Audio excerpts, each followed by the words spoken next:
This podcast is sponsored by Pogo, property operations on the go.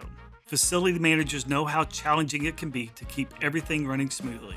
That's why Pogo was created, a white-labeled software solution designed by property managers for property managers. Pogo is your ultimate all-in-one platform for managing multiple assets. With Pogo, you communicate with your tenants, manage maintenance requests, control property access, manage bookable spaces, and much more.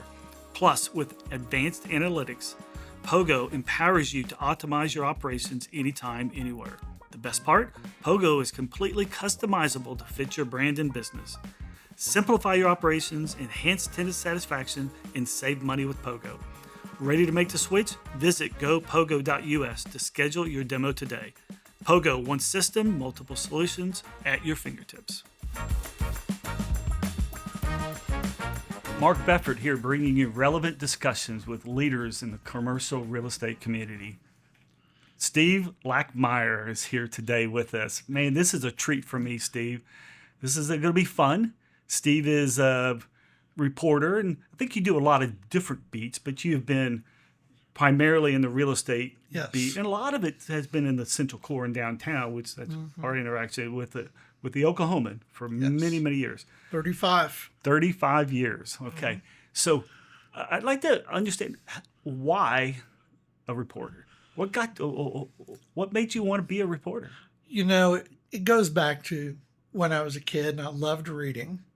I actually had paperback books written by Art Buchwald that someone reminded me of recently, who's a legendary Washington, D.C., New York columnist. And I just like the idea of being able to answer questions I had. I had so much curiosity in what was going on in the world around me. Just getting to tell those stories. I also was one of those reporters that saw All the President's Men when I was a kid. That's kind of like the turning point for a lot of people in my generation. But I saw the movie multiple times when I was barely a teenager. And that's I had awesome. A first edition of their book, which I later got signed by those two. So you still have those books today, signed? I've got the sign. Yeah, I got it signed by both of them. I can tell you that Carl is really cool. Great guy. He wants to hear what your story is and all that. Bob Woodward, I'm sorry, but it comes off as being arrogant and pompous, and he wants you to hear his story. Have you learned anything from either one of them? I learned something from Carl Bernstein. Okay. It kind of just confirmed that the best journalists, in my opinion, are those who are capable of making sure they're listening and to let the people that they're talking to go beyond the question that's being asked. You know, Steve, you and I have had I think is a really good relationship for many, many years. And it's, I think a lot of that is because of trust. And there's a lot of people out there that you can't trust because have different motives and different issues, or trying to push you in a different direction that maybe isn't right. Maybe it's their own personal agenda and trying to get you to make a misstep or say something differently. And so I just want to tell you, I really appreciate your honesty. And that's one of the reasons I come to you. And we've had some off the record discussions. And there have been times when there were stories that you weren't thrilled with, but I feel like I was fair and I didn't ambush you. You did not, but you're always wanting to get the story right, whether I like it or not. And I hopefully you see that I'm respectful of what you need to do. So, yes, you have. So how do you navigate today's world with information in so many different mediums? With technology today, there are certain snippets that get taken out of context. And how do you, as a reporter, try to not be that person to take things out of context?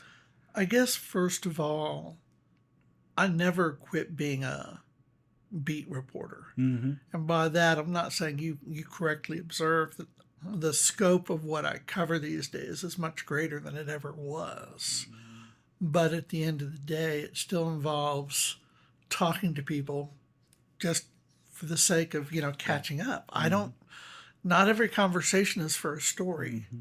So at the end of the day, no matter whether there's AI, which I'm not a big fan of, or social media, I'm still a big believer in interpersonal conversations and engagement so that you can understand not just what the news is today, but kind of get a feel for what's coming.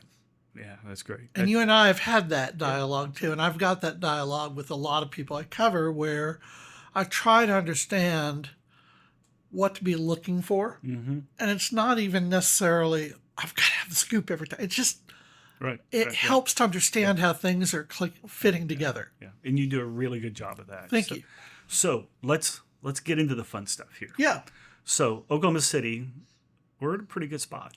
And I think we got a good 20, 30, 40-year run coming up here.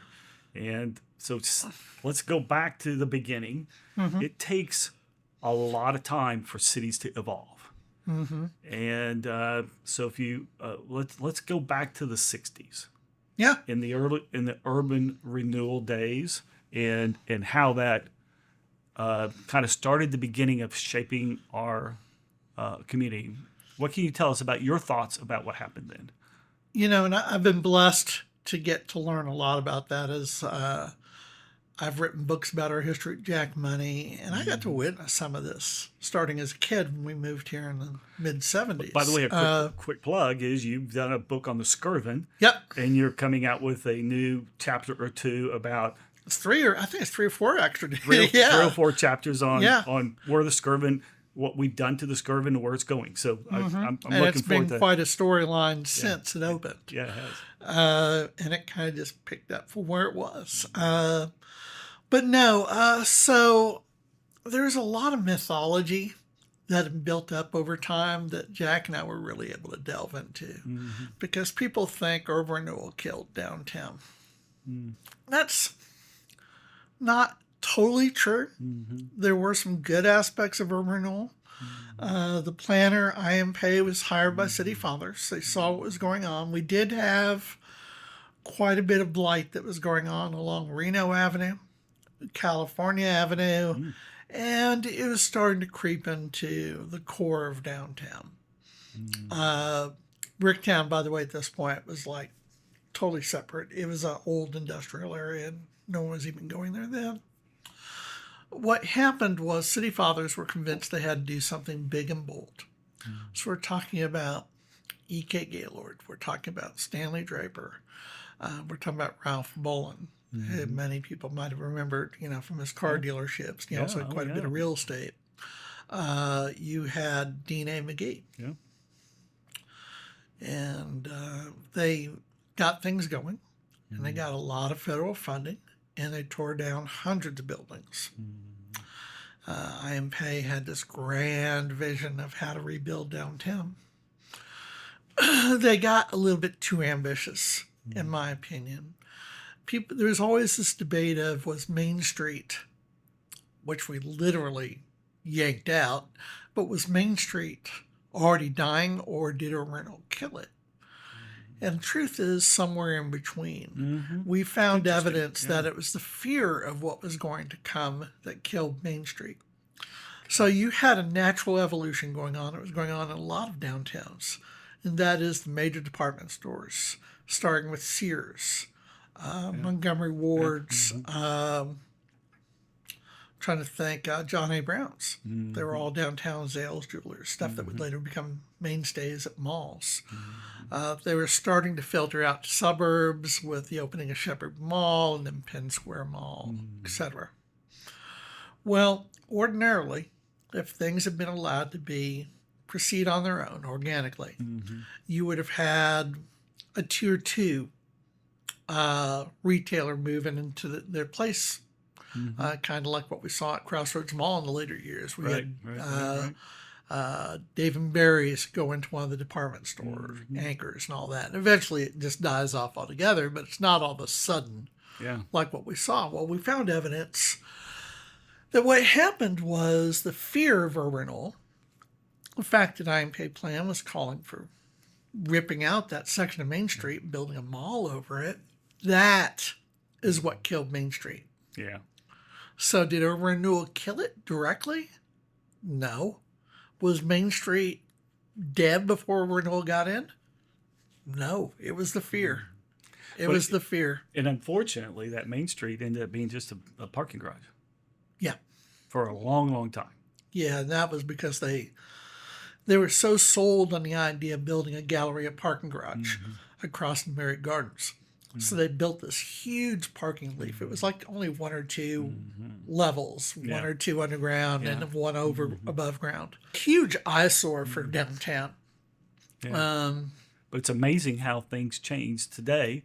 That's where the Devon Tower sits. Yeah. That's where the library sits. And we're very fortunate the mall was not built because all of those downtown malls died. Yeah. I just read one about, let's say Columbus, but I mean, the last of them, all the downtown malls have died now, including San Francisco and some of the bigger cities. So we got lucky on that, but we had a lot of holes in our downtown because urban renewal just kind of stalled out. You know, I arrived in Oklahoma City in 1985, so right at the beginning of the downturn. And significant things were happening. Very little was happening downtown, or even in our community. It was a very difficult time. So probably the next piece happened in 1993 with the passage of Maps 1. Yeah, and before you get there, you have to understand just how bad this city was. Right. That's right. You know, I was 11 years old when my family moved here.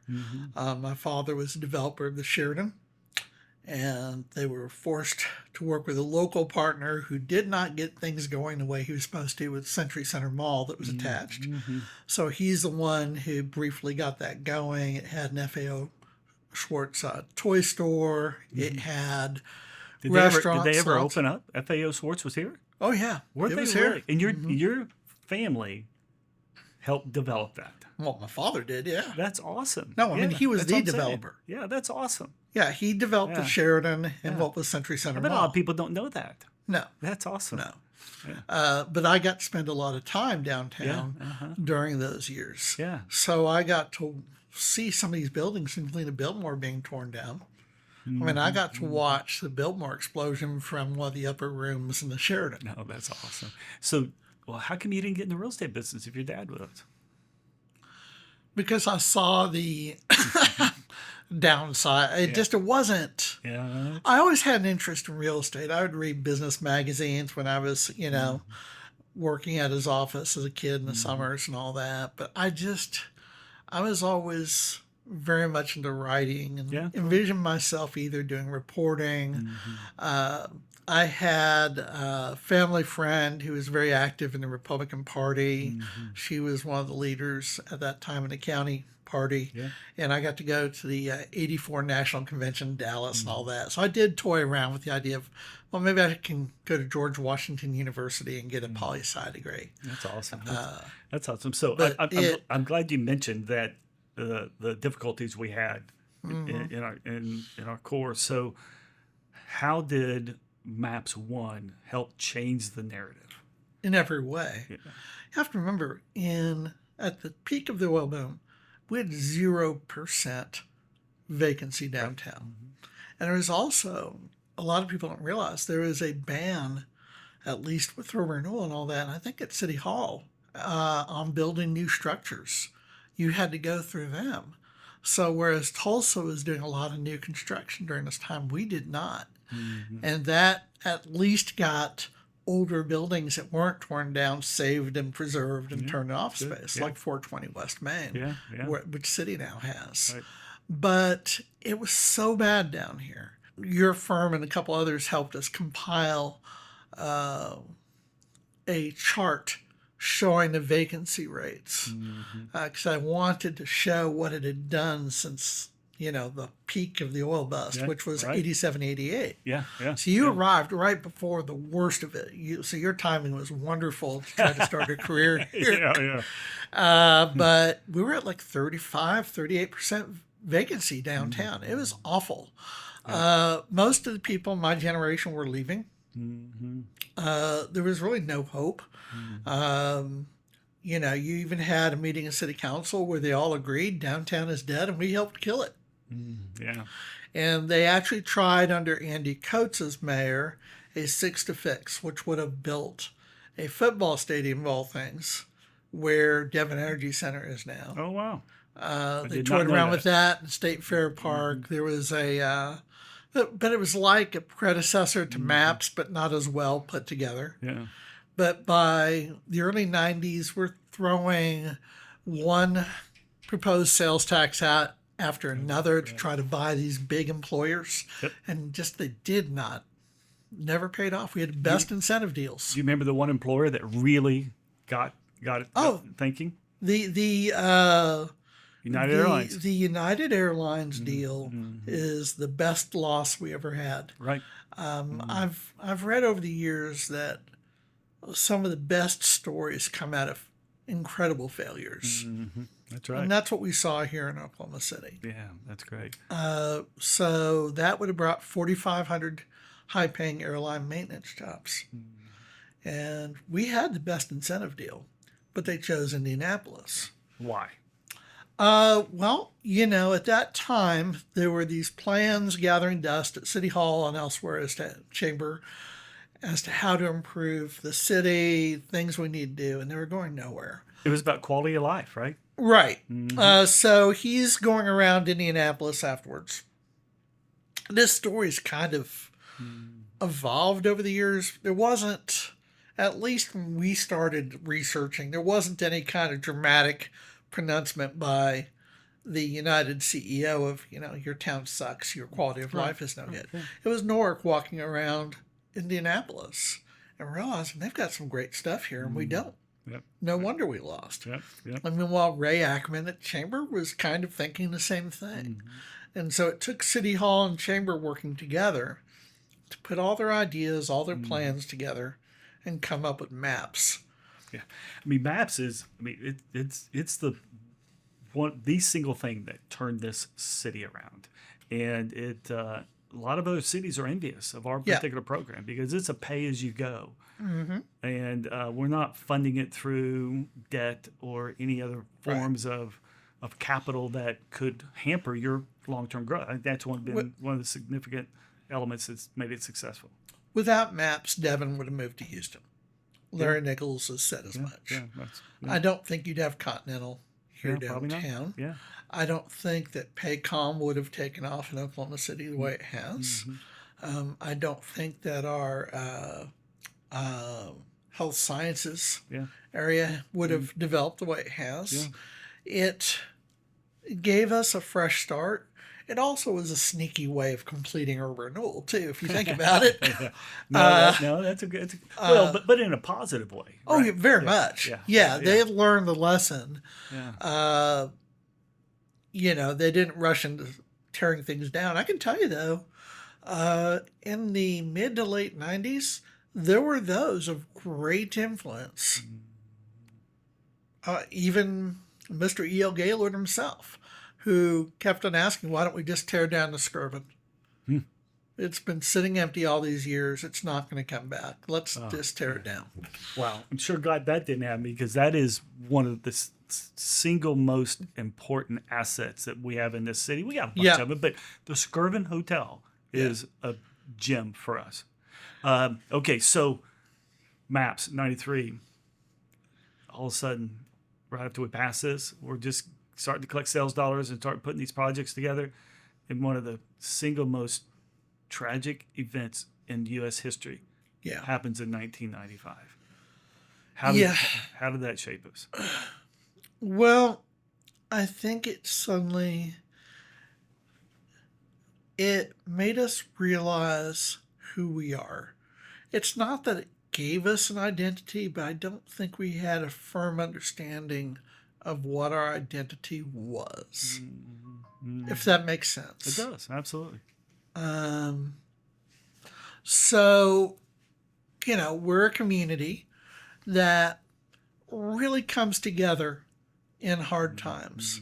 We help each other out. And it may have been a little bit corny at times, but the whole tagline that Ray Ackerman pushed of, the big friendly.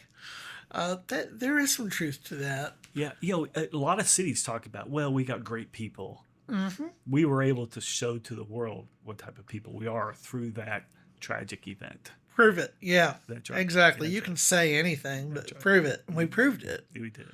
We did. You saw it firsthand. There wasn't a lot of fighting or arguing about how to pick up the pieces and rebuild. You had a lot of people coming together. Communities throughout the state came in with their police and emergency responders. People were donating whatever they could. And I think it showed the country that we can still unite together. And it was at a time where we're starting to get divisive, and I would hope that we don't need another bombing to remind us of who we are and how we can be united. Yeah, I agree. It's tragic it took that, but we really. It also forced our city to deal with another part of our urban core that wasn't being addressed by maps. So suddenly, you had recovery and rebuilding efforts going all the way from Bricktown, Auto Alley, Midtown, Central Business District, and it just the whole ring around the urban core, the Central Business District. Right.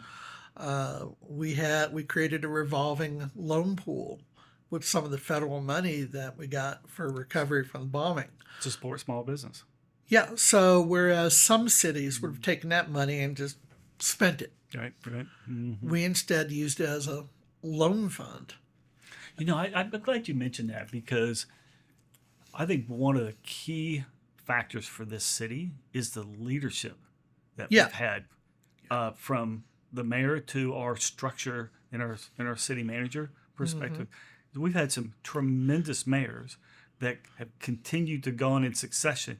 We haven't had a misstep along the way. No. When you go from Norick to Humphreys to Cornett to Holt, they have all been tremendous leaders and have helped bring us all together as opposed to becoming divisive. I think that's been the success. What do you think? Yeah, I agree. And each of them brought their own focus too, which was interesting. Because if you think about it, Norick had to do the heavy lifting. Norick had the toughest time when he first entered office. We didn't even know how we were going to fund the Myriad Gardens when it opened. So he had a really tough time. He was the one who pushed maps into becoming a reality, who told the chamber, I won't run for re-election if we don't run with this election, because they were getting nervous about the polling. And it was narrow passage when it first passed. And he had to have moments like that, whether it was the convention center and the Hammond's Hotel, which is now the Wyndham Grand. But he really had to fight for things. It was a struggle.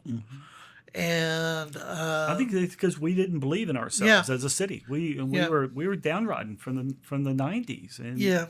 And there were some assumptions that were being made toward the end of his term that just, we can't fix some of these budget problems and scheduling issues. And then you had Kirk Humphreys come in, who was more of a investor, a businessman. His father's company and how he and his brothers did it. They knew how to be adept, how to change and all that. And he got elected, and he's like, why don't we just extend the tax for 6 months? And the way he presented this, it was so simple. We can get rid of all our problems by just extending this penny sales tax for 6 months. And that fixed it. It did. It really did. And then he focused his attention on education with Maps for Kids. Which is what Maps for Kids, which is really, quote, Maps 2, correct? Right. Yeah. Yep. And so he got a lot done under his tenure. He's the one who started the process of getting the suburban redeveloped. Again, his history as an investor and in real estate really helped out, because he was able to put together a panel, really look at these different things. And out of that process, we didn't just get the Skirvin, but we also got to attract one of the failed bidders for the Skirvin to do the Colcord Hotel. Mm-hmm. Oh, Paul yeah. Corey, Yeah, who's yeah. still Oh, invested in our city. oh, yeah, absolutely. Because And by the way, he still manages it today for us. right, And Paul is actually an investor with us in that hotel. and he's got the ambassador He in does. Midtown. Yeah. So And he also oversees or runs the National. that's right. He does all three. That's right. Mm-hmm. So that all started with him being second runner-up on the Skirvin. I did not know that. I can't wait to talk to Paul about that. Yeah, Yeah. I didn't realize that. Wow. Okay. Yeah. Because So- he's in the real estate business. He was an office guy like I am. But he then started moving towards the hospitality sector, and he's built a pretty good business. Yeah, he's got a nice chain of historic Oh, hotels. I can't remember the count now, but it's a good size. And he He's does a built really nice good job. They've been business. great partners with us at the Colcord. So So you had that. Yeah. So we start getting these pieces together because you can't say City Hall did it all. That's not. Without City Hall, we couldn't be here. yeah, But we also had enough people on the private side who really began to take some risks based on the risks that the city were taking. right. So, for example, you mentioned you came here in '85. I remember by the mid to late '90s, you were really starting to make a name for yourself. It wasn't too much longer that Gary Brooks was really starting to make a name for himself. But there were people who got their start at times where you wouldn't want to make your start here in Oklahoma City. Well, I think that's what helped my success was I had to work harder, Yeah. Yeah. to be a little more scrappy. And today, if you just get in the business, it's kind of easy. So yeah, Yeah. So, but you look at, there's so many stories that started in those dark days of the '80s. yeah, I mean, Clay Yeah. Bennett. yeah. Think about this.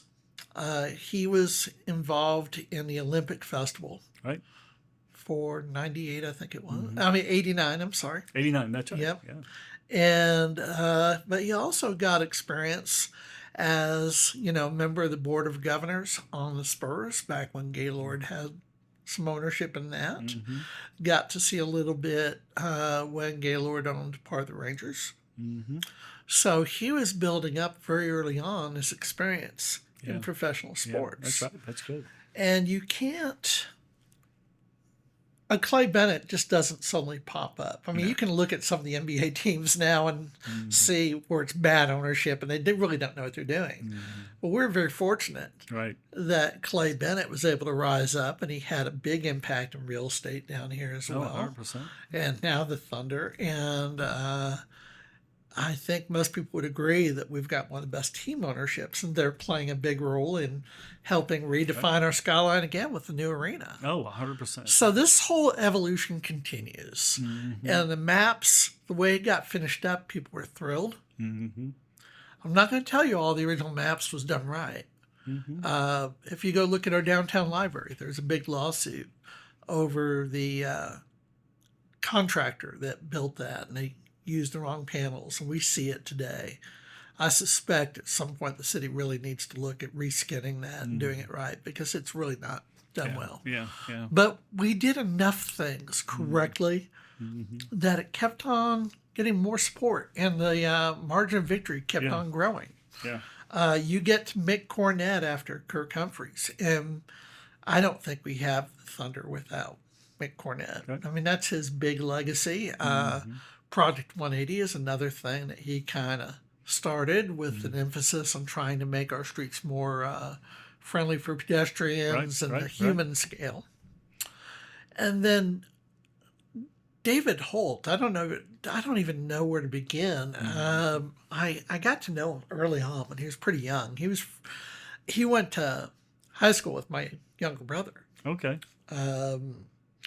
So How many siblings do you have? Just one? I got 3. 3. Okay. Yeah, All right. including a baby sister who's 20 years younger than Oh, me. wow. And Okay. now that she's 39, she's like, "You can quit with that?" I'm like, Okay. You just told us how old you were. 59, yeah. You just told us. Okay. Yeah. Yep. Okay. That's good. And So back on Holt. David, when he first won, we met over at East Wharf. We're having lunch. We're talking about a few different things. Yeah. And he starts talking about his vision for a Maps 4 and kind of changing it where we would not just have these projects, but we'd also start going after the higher hanging fruit, the things that have eluded us and elude a lot of cities. Like, how do you deal with mental health? How do you deal with the justice system, with crime, trying to rehab people? So the maps was originally designed about infrastructure. Yep, capital projects. To improve our quality of life. Right. To create greater experiences for its citizens, as well as that then attracts others to our state, right? Right. And then David then said, okay, let's continue that, but also add in the social aspect, because we need to make sure we're handling and taking care of the challenges that people face within the community, right? And he was also quite aware that one thing that we kind of skated on, and it's, well, as I mentioned with the library, we hadn't done enough to make sure that there was long-term funding for all these things. So when you say funding long-term, that actually could to pay to sustain the day-to-day operations. Sustainability. That's right. Whether it's a capital improvement or a program. Yep, got it. Or like, and part of it's really brilliant. He wanted the private sector, the nonprofit sector to team up. And they'd started doing this a little bit with MAPS 3 with the senior wellness centers. But this took it much further. And we were very fortunate at that time that Sue Ann Arnold was a big advocate on the creating a different way for people to go through the justice system and come out better for it, instead of just kind of coming out as hopeless or more hopeless than they were before. So she bought the land and donated to get things going for the diversion hub. You had Bob Howard, Mickey Clegg, and Chris Fleming in Midtown Renaissance, who have been huge making Midtown what it is today. They had donated use of an old office building to get Palomar started. Palomar, for those who are not aware, is just an amazing program that we can only hope will eventually be established everywhere, where it's a one-stop shop. So if you're a spouse with kids fleeing an abusive partner and literally having to run out with trash bags of your clothing, and you need somewhere to land safely immediately, we have that, which is huge. Yeah, that is huge.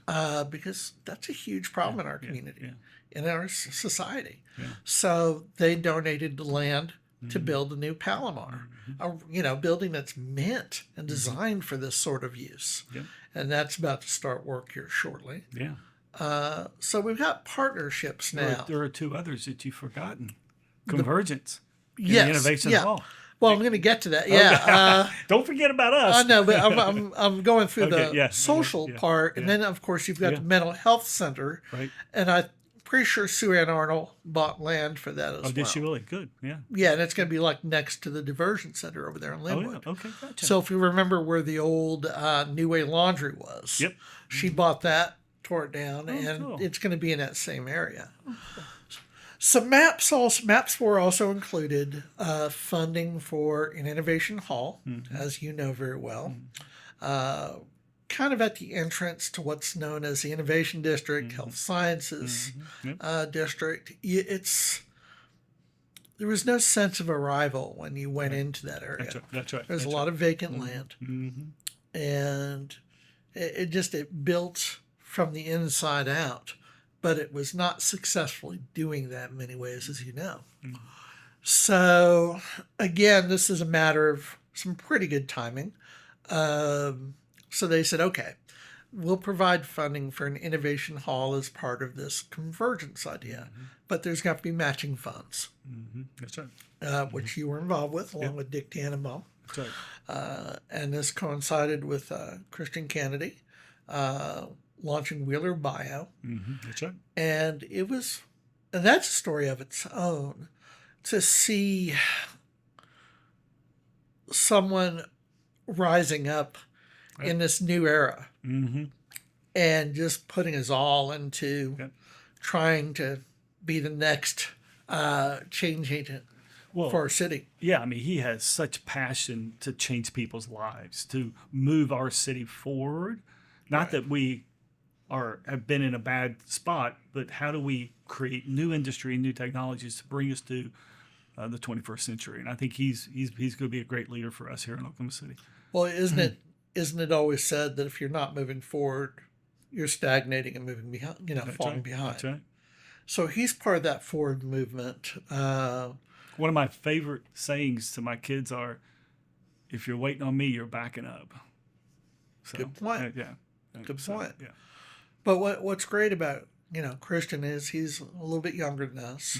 Yeah. So when we're retired, he's still going to be He's still going. building momentum. That's right. That's right. That's right. And then he brought in Russell Westbrook into some of the efforts that are not just going on. He's investing in convergence, Yep. as I understand it, and some of the operations that'll go there in a new convergence building. Mm-hmm. Yep. And he's also a big investor in the sports side of Christian's Echo investments. Yep. And I guess that brings us to the old cotton co-op. That's But right. I mean, if you want to talk about that, Let's just hit on it, because Christian's the one who bought the land and then donated the land to the city. So the multi-purpose stadium can be built. That is done, Right. and it's being planned, and that's going to break ground in October of 25. yeah, later this year, which That's is right. amazing. That's right.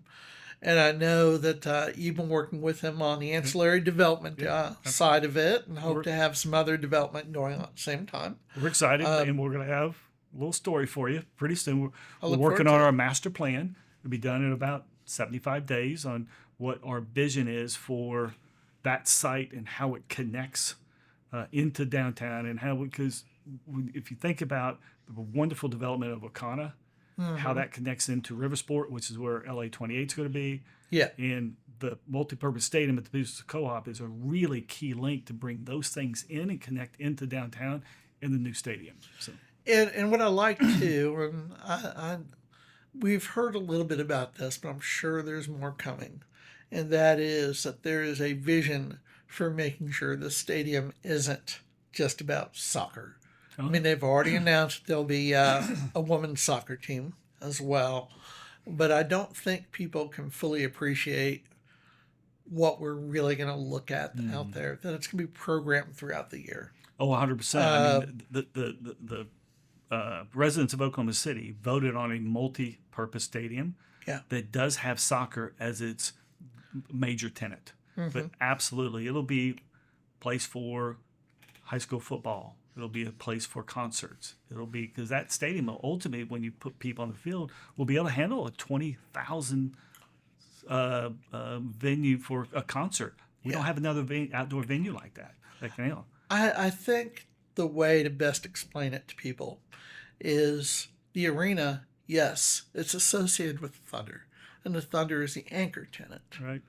But it's not just basketball. It is not. You've got everything going on in these arenas. That's right, 100%. So it was fascinating looking back at the history of the Myriad Arena and all the different uses that they had there. And we're seeing the same thing with the current arena. Yeah.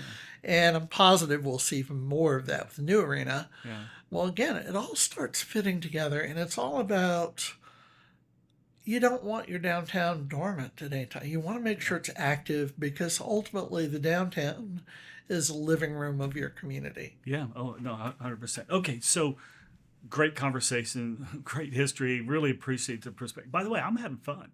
Because you're the one that always interviewing I get to me. interview you, yeah. That's exactly right. This is really fun.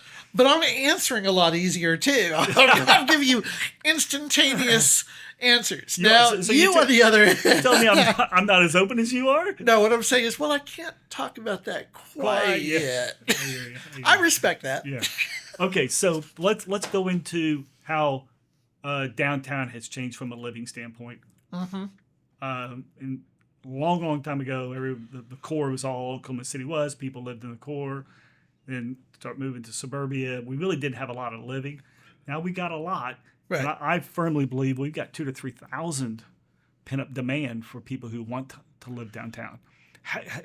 tell us a little bit about your vision, not your vision, your thoughts on the changes in in the living downtown. Where do you see us going?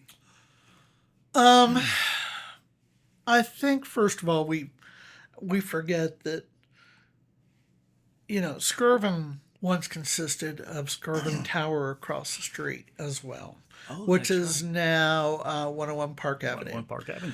And that was actually at least half occupied by long-term residents. I believe it was C.R. Anthony and his wife lived there in their later years, but there were a lot of big names in our town who lived there. So as we're seeing a conversion back of some of these office buildings to housing, this fits into our past. So it's not a totally foreign concept. It works well, and and it's been proven here. We're at City Place Tower, and I've gotten to see a couple of the floors were turned into condominiums. They're very nice, and it works out well. Yeah. And you also get to try and see if you can go down that slide, as a resident too. Yeah, been down that slide many times. So we're talking about the fire slide. Fireside here at City goes Place. all the way down. It's just a slide going every floor. 2 revolutions per floor, and you start at the 32nd floor. Yeah, Yeah. So I think the direction we're taking right now is really good. Where there's some older office buildings that really don't work as well as office space as they once did. Yeah. And it's time to look at converting them, as we did with First National, as you have with part of City Place. Yeah. We're seeing the Harlow coming online with Dick Tannenbaum. Yep. The first part of that, the old Bank First headquarters building, has pretty much finished up, and it's just gorgeous. It's amazing. He's done a fabulous job on that. And you really couldn't appreciate that historic lobby the way you can now. Right, yeah. It's no reflection on the rain bolts or how they did it, but I think it was just kind of people really didn't notice it. Right. Well, you only went in there if you were going to the bank. Right? Yeah. So if you didn't have really business with the bank, you probably did enjoy the beauty of it. Right. Whereas now it's a public place where people are going to live and visit. Yeah, and then you got the second part of that, which is the medical arts building on the other side of that block, and that's going to be a really nice setup. I look forward to seeing what can be done with Robinson Renaissance. That's an amazing building, and the fact that he can renovate that while keeping the retail levels intact, because it doesn't require a huge gutting like you did with the others. Because that first floor has already been renovated. The elevators have already been done. Yeah, it's a nice building. You managed that at one point, right? We did. So it's actually owned by CLO. We represented CLO, Commissioner of the Land Office, and we did the improvements to renovate the lobby and the elevators. So so that's a really cool building, especially with its arcade floor and all that. Yeah. So that's great. Everything I'm hearing on the Cotton Exchange building is yes, it's going to move forward. Yeah. Oh yeah. I just talked with the architect on that recently, and they were having to look at the costs of that. They were doing some emergency repairs on the parapet and all that, but that's moving forward too. And I do believe. By the way, Cotton Exchange building for a lot of folks, it's actually Court Plaza, but it was. Yes, I'm sorry. I keep calling it the historic name. I love yours. It's actually really cool. Yeah, and also I think part of that is if I call it Court Plaza, I'm always worried about confusing with Plaza Court. So mentally, I got you. So this has been a great discussion. I want to wrap up with just a couple of quick thoughts. So, what have we done wrong? What would you, if you were in charge and you had the crystal ball, you saw what the future ultimately would be, what would you change? I think the biggest change is one that's well within our grasp now, and we're very stubborn about dealing with it. We're very good about tackling the big things, but the small details we're horrible at. And I wrote a column about this recently, where it took a decade to get 5th and 6th repaved, and those were the big gateways to our city. It took Kerry Watkins pushing it to get it done and bring some of their money into the into the equation to get it done. Okay. We have buildings, prominent buildings with graffiti. We never finished Project 180 when it came to Main Street. We've got these IMPay era from the 70s globe lights that are covered with dirt and mud. Some of the globes are missing, and none of those lights work. Okay. It wouldn't take that big an effort to replace those. Okay. There's torn up sidewalks with construction cones around them. It's an embarrassment. And these are, I've seen sidewalks patched up in a day. Okay. This shouldn't take a long time to address, and it's not happening. It frustrates me because I know how little effort it can take, because I did it. I called ODOT, and as you might have been aware, the exit ramp from 5th Street, it was a mess. It had a bunch of dead bushes and overgrown weeds and little weed trees coming up. I called ODOT. I said, we got the marathon coming in. We got the playoffs going on. I mean, have you all thought about doing something? They cleaned it up. They pulled all the dead bushes out, cleaned it up, planted sod before the marathon took place. Just a week to get that done. And they've been like that for years. I called Pivot Project. It's redeveloping the old Stowe's office furniture building. I said, you got a bunch of graffiti on the top of your building. They cleaned it up that week. There was a dilapidated sign in the Pubco service garage, now owned by Landmark Commercial, called Troy Humphrey. They took it down before the marathon. Why is it so difficult for us to address these smaller details? And pay attention to the details, because, it's the little things matter. Yeah. And Meg Salyer got that. When Automobile Alley was still just trying to get back on its feet, I'd be driving on a Saturday, I'd see Meg Salyer picking weeds out of the sidewalk. Man, she's so awesome. We need more Meg Salyers. I agree. 100%. And my challenge is to the city of, I know you got 621 square miles to focus on, but none of them are as visible to visitors in downtown. And it doesn't take that much work to replace light poles and fix a sidewalk. It doesn't take that much work. A great perspective, Steve, and the little details are important. It's kind of interesting. In our office buildings, we have what we call the top 10. Every manager has a top 10 list, and there are small little details that they're working on. And when one comes off, they add another one to the list. So we're always working those small little details, because it's about Alan Markham, who used to work at Devon, now is one of the leaders at Chickasaw Nation. Yeah, O'Connor, very involved with that. Oh, yeah, absolutely. And he taught me about what we call touch points. Touch points are what people see, what they smell, what they hear, and what they feel on a day-to-day basis. And people have 700 plus different touch points they have in a particular day or a particular, in our case, in office buildings, they spend 8 to 10, 12 hours a day with us. So our goal is to try to improve the touch points, so improve their quality of life. And that's kind of what I hear you saying. Yeah. So, that's cool. And then can I add one more? 100%. We'll wrap up. We made a huge mistake with our streetcar system. Okay. We had an example of how to do it right in Kansas City, where you do it where it's like an elevator going up and down a street. And instead we went with something that had been proven to be a failure elsewhere, where we did it in loops. We can and should still fix that. The reason the streetcar is not thriving, from my observation, and this includes being in other communities and other cities seeing where it does and doesn't work, is we need to find a way to add trackage on a couple of the major areas so we can have linear. Because it takes too long to get from one point to another. And people would say, I can either walk or get in my car and go do it. And a loop assumes that you're going to walk from Broadway to Robinson to go from one direction to another. I never believed that. You couldn't convince me that was going to work, and it didn't. It's not worked. Interesting. So the biggest thing we did wrong in terms of capital investment is how we laid out those streetcar tracks. But you're not saying that the streetcar was wrong. It's just the layout of the streetcar. We need to fix it. Okay, great. Steve, it's been a pleasure. Thank you very much. Appreciate your time. Yeah, well, absolutely. I'm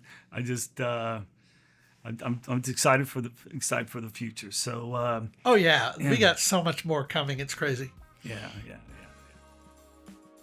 In our next episode, we're joined by Brett Price, Senior Managing Director of Newmark Robinson Park in Oklahoma City. With over $1 billion in industrial real estate transactions, Brett is a leading figure in Oklahoma's commercial real estate landscape. He brings deep insights into the market dynamics shaping the region.